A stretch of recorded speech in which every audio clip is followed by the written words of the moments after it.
Bonjour les artistes et voici un nouveau tutoriel dans Photoshop.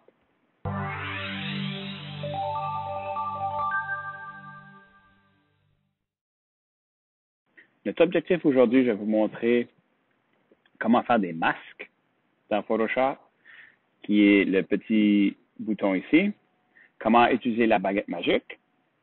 On va aussi parler de l'opacité, ainsi que faire des copies-collées comme qu'on avait fait dans notre tutoriel précédent. Voici le résultat final que vous aurez lorsque vous aurez terminé. Donc, je vais fermer mon cadre ici, mon image. Je vais fermer toutes mes images. Je vais aller dans Fichier, Ouvrir, pour vous montrer. Fait que là, je vais rentrer dans Exemple 2. Et puis, je vais venir chercher mon Empty Frames et puis Frames 1, 2 et 3 et faire Ouvrir. Ici, si vous avez ce message-là, vous pouvez simplement faire OK, OK. Bon. Et là, ceci, c'est mon Frame 1, Frame 2 et Frame 3. Vous avez remarqué que chacune des trois images, peut-être si je zoome un petit peu, on va les verra mieux. Celui-ci, c'est un rectangle. Celui-ci, c'est comme un carré. Et celui-ci aussi, c'est un rectangle. Mais ce qu'on va regarder dans mes cadres, c'est remarquer que j'ai des cadres. J'en ai un qui est ovale, un qui est un cercle et un qui est un rectangle. Ce que je vais faire, c'est rentrer mes images dans les cadres. Si je vais dans mon Frame 3, ici, je vais simplement faire Commande A ou Ctrl A sur PC pour tout sélectionner. Ensuite, je vais faire Commande C ou Ctrl C pour revenir dans mes cadres et je vais faire Ctrl V ou Command V pour coller. Bon, cette image ici, je vais venir la placer dans mon cadre ovale. Ici, marqué, je vais faire Command T pour que je puisse agrandir juste un petit peu mon cadre pour faire ça qui rentre comme il faut. Je vais faire le petit crochet ici là, pour confirmer. Bon, ce que je peux faire, ici sur ma palette de calque, j'ai une option d'opacité. Si je diminue l'opacité, ça me permet de voir à travers. Là, je peux venir voir si que mes deux personnes rentrent dans la partie ovale de mon cadre. Moi, je suis correct avec ça. Je peux remettre l'opacité à 100%. La prochaine étape, je vais cliquer sur l'œil ici pour cacher ma calque. Je vais m'assurer que mon arrière-plan est sélectionné. Et puis, je vais venir chercher ma baguette magique. La baguette magique, je vais m'assurer qu'elle a une tolérance de 32. Et puis, je vais cliquer ici dans la partie qui est comme genre brune. Lorsque je clique, ça fait une sélection de juste cette couleur. Je vais ensuite remettre l'œil à côté de ma calque 1 et je vais m'assurer de cliquer sur la calque 1. Maintenant, je vais ajouter un masque.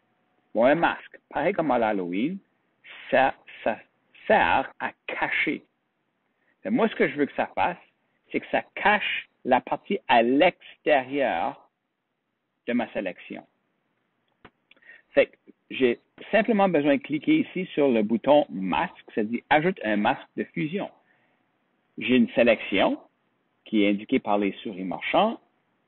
Si je clique sur ajouter un masque, vous allez voir que la partie à l'extérieur a été cachée, mais qu'il reste encore l'image dans le milieu. L'avantage du masque, c'est que je n'ai pas perdu mon image. Elle est simplement cachée. Si vous regardez ici où est-ce qu'est ma calque, le masque est indiqué ou représenté ici par le noir. Vous allez voir que j'ai toujours mon image originale, mais qu'il y a du noir. Et le noir indique la partie qui est cachée, ce qui est en blanc et ce qui reste. On va en faire une autre. Si je vais dans mon frame 2, encore, Commande A pour tout sélectionner, ou Ctrl A sur PC, Commande C pour copier, ou Ctrl C sur PC. Je vais venir ici, dans mes frames, dans mes cadres, Ctrl ou Commande V pour coller. Remarquez ici que j'ai toujours mon outil de baguette magique. Sur mon clavier, si j'appuie sur la clé commande ou contrôle sur PC, remarquez que ça change à ma flèche et je peux maintenant déplacer ma calque, mon image. Ici, je vais venir sélectionner ou changer l'opacité. Et puis, je vais faire commande ou contrôle T pour ensuite redimensionner mon image. Je veux que sa tête rentre à l'intérieur du cercle. Je vais confirmer. Je peux remettre l'opacité à 100%. Et je vais répéter les étapes d'avant. Je vais enlever l'œil sur ma calque numéro 2. Je vais cliquer sur mon arrière-plan. Avec ma baguette magique, je vais cliquer sur le brun. Je vais retourner sur ma calque 2, remettre l'œil. Je vais m'assurer que c'est calque 2 qui est sélectionné parce que je veux que mon masque soit appliqué sur la calque 2. Je vais cliquer sur le masque. Et voilà. On va répéter une dernière fois. Et si je vais dans mon frame 1, Command A pour tout sélectionner, Command C pour copier ou contrôle, contrôle ou commande V pour coller. Si je clique ou j'appuie sur la clé commande ou contrôle sur PC, je peux avoir ma flèche pour déplacer mon image. Pour redimensionner l'image, je fais commande ou contrôle plus T.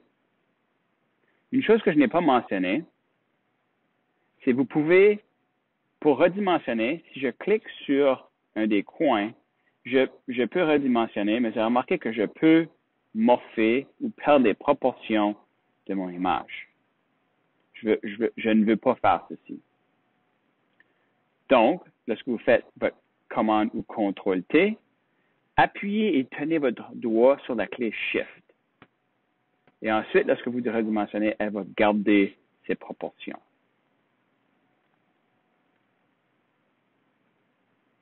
Je vais confirmer. Je peux changer mon opacité pour vérifier. Je pense que j'aimerais être capable de voir ses mains un petit peu. J'aime ça. Donc, je clique sur l'œil pour enlever, pour cacher l'image. Je clique sur mon arrière-plan. Avec ma baguette magique, je clique dans le brun. Cliquez sur l'œil. Sélectionnez la calque. Et ensuite, venez appuyer sur le bouton de masque. Et voilà. J'ai maintenant ajouté mes 3 images à l'intérieur des cadres. Dernière chose, je mentionnerai ou je dirais, ce serait une pas mauvaise idée de mettre des noms à vos calques pour vous organiser. Et puis sauver votre projet. Merci de votre écoute. À la prochaine.